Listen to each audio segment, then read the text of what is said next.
Tatlong desisyon na magpapayaman sa'yo. Una is magsimula ng sarili mong negosyo.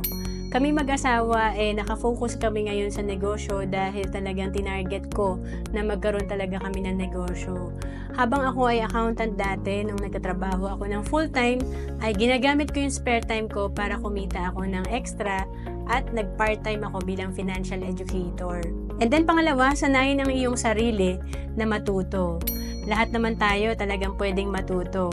Kailangan talaga coachable lang tayo. Yung attitude natin. Kasi hindi naman talaga puro patalinuhan lang yan or kailangan sobrang talino mo para umasenso ka. So lahat tayo may chance. Gamitin lang natin ang ating oras ng tama at willing dapat tayo mag-aral. Improve natin yung sarili natin.